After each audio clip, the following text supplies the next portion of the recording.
I'm going to make that daughter-in-law work her fingers to the bone. My mother-in-law and sister-in-law were happily having this conversation, not realizing my husband and I were listening. My husband finally realized that these two had been bullying me all along. Then he started thinking about something. After a while, he had a sly grin on his face, as if he'd come up with a brilliant idea. What he did next was more than enough to make my mother-in-law and sister-in-law's lives a living hell. My name is Susan, and I'm 30 years old. My husband, Alex, who is the same age as me, was my high school classmate. Even though we were classmates, we were just good friends back then and never dated. That friendship ended when we graduated, and we went our separate ways. We reunited at a high school reunion 10 years later when we were 28. After meeting again, we picked up our good friendship, and it didn't take long for us to start dating. The reason was, he had turned into such a great guy. He was doing well at work, was a good person, and was liked by people of all ages. In high school, he was a bit of a troublemaker, but now all that was gone, and he had turned into the kind of man no woman would ignore. In fact, he was surrounded by a lot of women at the reunion, yet he didn't show a single sign of annoyance, and I was attracted to how well he handled the attention. As we continued to date, I fell even more in love with him. Why? Because he always put me first. He respected my opinions at all times. That's not to say he was indecisive. We had a rule when we went on dates. He'd listen to my thoughts, and then we'd incorporate his opinions as well before taking action. After a year of dating, he proposed. Susan, I will always protect you. Will you marry me? He proposed at the first restaurant we went to on our initial date. A big bouquet and a ring. Even the restaurant staff joined in to celebrate. There was no other answer for me but yes. And so, we decided to get married. My parents were absolutely thrilled about our engagement. I never expected Susan to bring such a fine young man home. Nice to meet you. I can't believe Susan brought someone as wonderful as you, Alex. Take good care of Susan for us. All right. Both my parents seemed to have high expectations for me, which was a bit overwhelming, but I was still glad they were pleased. There's no woman as amazing as Susan. I promise I'll make her happy, so you can rest assured. I was so happy to hear my husband assure my parents that way. My parents accepted my husband wholeheartedly, and now it was our turn to visit his family. My husband told me up front, my family consists of my dad, my mom, and my sister who still lives at home. My mom and sister are quite chatty, but don't let it bother you. We visited my in-laws with some apprehension. As my husband had mentioned, my MIL and SIL were indeed very talkative. Where did Susan go to college? What company is she working for? What do your parents do for a living? Do you have any siblings? Are you good at housework? I was bombarded with questions like this. My husband chimed in, saying, "Don't ask her all that so suddenly. It's embarrassing. I've already told you some stuff about Susan," but I answered all of their questions politely. They seemed satisfied with my answers, saying, "Susan seems like a good match for Alex. She seems balanced in both her career and housekeeping. She passes." I couldn't help but feel I was being assessed, but my father-in-law didn't speak a word throughout. I was worried that he would approve of me, but his face was calm, so I decided to call it good. On our way out, I overheard my MIL and SIL whispering in the kitchen. "She seems like she'll be okay. She appeared timid and likely won't say no if pushed. Yeah, she'll be fun to tease," they said in a rather ominous tone. Was this a red flag? However, they lived quite far from our new home, so I decided not to tell my husband about it and to act as if I hadn't heard. After marriage, we started our new life, just the two of us in our new home. I continued to work, and we decided to share household chores. Thanks to his experience living alone, my husband was competent in all aspects of housekeeping, which was a huge relief. He has a particular passion for curry, and would make curry from scratch with spices about once every 2 weeks. If only our blissful newlywed life could continue like this. But 6 months later, the number of summons from my in-laws increased. More concerning was that they were specifically for me. "Susan, we have something to discuss." "Just women stuff. Alex doesn't need to come," my husband asked. "They're saying that. But are you okay going alone?" It felt like a trap. But going with my husband would only give them more ammunition against me. So I had no choice but to go alone. "It's an invitation from MIL and SIL. I'll go alone," I said, albeit with a heavy heart. The real reason they were calling me was to have me do their housework. Basically, they see me as a convenient housekeeper. Cleaning and laundry were just the tip of the iceberg. In terms of cooking, I have to prepare make-ahead meals as well. And the annoying part, the grocery shopping. They make me go out and buy everything heavy, like rice and detergent, in this heat.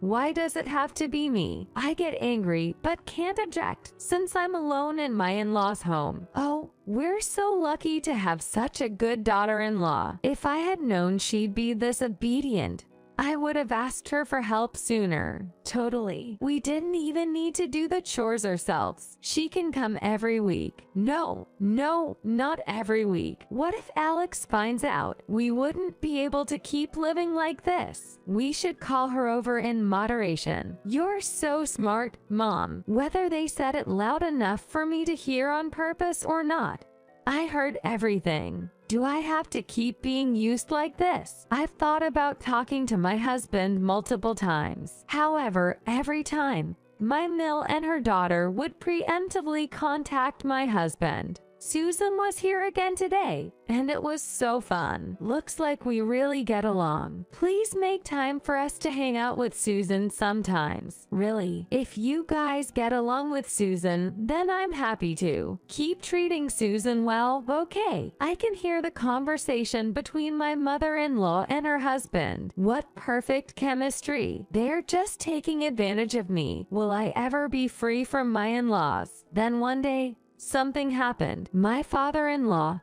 who was a rather subdued presence, passed away suddenly. He was the one supporting my MIL and sister-in-law's lifestyle. The wake and funeral were held privately, and then plans for the future were discussed. What will Annie and I do now? My MIL said with a sense of tragedy. My mother-in-law speaks wistfully. I thought they should naturally work and live independently. However, my MIL skillfully persuaded my husband. "Alex, it won't be strange for you two to have a baby soon, right? Susan will continue working anyway, right? That would mean spending extra on daycare. If you live with us, I can take care of the baby. Plus, living expenses would be minimal here. It's a win-win, right? Why not consider living together?" While it sounded reasonable, I couldn't even begin to imagine what life would be like living with them, given how they treat me. My husband and I had recently discussed having children. Actually, we were thinking about starting a family. If Mom can help, that would be perfect. "What do you think, Susan?" he asked me, but there was no way I could voice my opinion in front of my MIL and sister-in-law. Whatever Alex thinks is fine," I answered vaguely. "Really, in that case, I'm open to the idea of living together. Is that okay with you?" My husband asked for final confirmation. Yay! That was all I could muster for a reply. My mother-in-law and sister-in-law looked visibly pleased. "Thank you for deciding to live with us. We're looking forward to spending more time together." "Oh, Susan, life's going to be so fun from now on." The words of my mother-in-law and sister-in-law made me uncomfortable. The decision to live together had been made, and my husband, Steve, had inherited the family home. This was at the suggestion of my in-laws, thinking it would be more convenient to have the property under Steve's name. As it turned out, I would be grateful for this later on. In preparation for moving in, we had to clean up the house, and by we, I mean just Steve and me. My in-laws just stood by, watching. During a break, I went downstairs and overheard my MIL and SIL talking excitedly. I'm so relieved. I was worried about what we'd do if that daughter-in-law of ours opposed. But Alex managed to persuade her. Now our peaceful life can finally begin. Absolutely, Mom, you're so smart. We're going to really put that daughter-in-law to work from now on. I can't wait for us to live together. It's going to be fun. Their conversation made it clear that they were intent on making my life miserable. Unbeknownst to them, not only had I heard their talk, but Alex had too. Steve looked stunned. After a while, he started to doubt what he'd heard. Do you think they were serious? It's not surprising to have doubts, especially when you find out that people you trusted are saying such things. I decided to go back to the room and explain the situation to Alex. You might not believe me immediately, but what your mom and sister were saying is exactly what it sounded like. They plan to make my life miserable. They've been doing it all along. Is this related to those times you were invited to this house? Yes. Whenever I came here, I had to clean, cook, and even go shopping for heavy items. Every time I was here, it felt like I was playing the role of a housekeeper. I'm not a compatible daughter-in-law. I'm just someone who follows their orders. Are you serious? Steve looked troubled. I think we are indeed in trouble. Damn, I said I'd protect you, but it looks like I've been failing miserably. And to think I was about to put you in an even more precarious situation. I'm really sorry. Alex apologized, referencing the promise he'd made when he proposed. It meant a lot to me, and now we need to figure out what we're going to do. He continued. So they've been bullying you all this time? Yeah, you could say that. Unbelievable. How dare they treat my Susan like this? Don't worry, we're not living with them. After saying that, Steve started thinking. He was silent for a moment. We won't move in with them. I've got an idea for what to do next. Can you trust me on this? Alex smirked after pondering for a bit. It's been a month since my husband, Alex, learned the truth. We're still not living together with his family. In fact, we've moved far away from the town where his family lives, all the way to Chicago. Why, you ask? Well, shortly after the topic of moving in together came up, Alex was offered a job transfer to a Chicago branch. Initially, he was planning on turning it down, but it did offer a chance for a promotion. Before refusing the offer, we overheard a conversation that revealed the truth about his family's intentions. So we decided that it was actually good timing and accepted the transfer. I decided to quit my job for a time to follow my husband. I also thought it would be good to find a similar job in Kansai, where I would be transferred. Of course, we haven't told his mom or sister about any of this, and we've already secretly moved. And the family-in-law's house, which is in my husband's name, can be found at. Hey Alex, why do we have to leave our own house? And it was my mother-in-law calling. The other person said he could hear his sister-in-law's voice as well, as if she was on speaker mode. What's going on, Alex? It's been a month and you haven't moved in. What happened to living together? Alex put them on speaker so I could hear too. There's no issue. It's my property and I can do what I want with it. I've put the house up for sale, so you better prepare to move out. If you stay, you'll be trespassing. What do you mean trespassing? How can we be trespassing in our own home? Yay. And when we went to your apartment,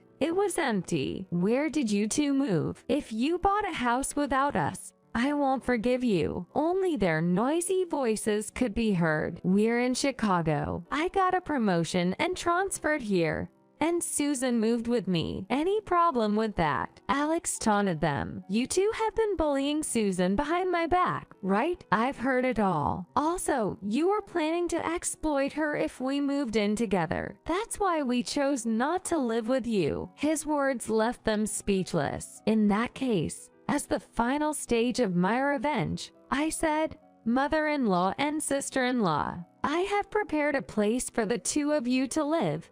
So please move there. I have already paid the deposit and key money, but you will have to pay the rent from now on by yourself. I told him and hung up the phone. We looked at each other with satisfaction. From now on, my mother-in-law and sister-in-law will have a hard day ahead of them. The aftermath: the apartment we'd arranged for them was a tiny one-bedroom, barely affordable even with their combined incomes. Unaware of this, they called in movers to relocate them. Two people, unaware, called the movers. Of course, not all of their belongings fit, so they were forced to leave most of their stuff outside the front door. They argued while selecting what they could squeeze into their one-room apartment. The items that didn't fit were picked up by a recycling service for next to nothing. Then, a certified letter from the husband arrived for both of them. It stated that he was severing all family ties with the two of them. Apparently, he could not tolerate the way I had been mistreated and was contemplating cutting ties with the family. He probably thought that unless he did so, they would keep coming back to him for support. After seeing the husband's certified letter, both were deflated, yet the husband was resolute and ultimately succeeded in severing the family ties. He even spread the truth about the mistreatment to other relatives. As a result, the mother-in-law, MIL, and sister-in-law, SIL, completely lost any reliable support. I wondered if he really had to go that far, but decided to see it as an act of love from him. If I think about how much my husband has done for me out of love, I no longer feel guilty. I had a chance to ask the neighbors about the two, and it seems they're getting by, arguing every day. They're both reluctantly working, but hey, they're making ends meet. My husband seems to think that as long as they're getting by, that's good enough. As for us, I found out I was pregnant before landing a job, so we decided to put the job search on hold and focus on my maternity leave and parental leave for now. We're looking forward to living peacefully and calmly with our future child. With my husband's love, I feel we can overcome anything.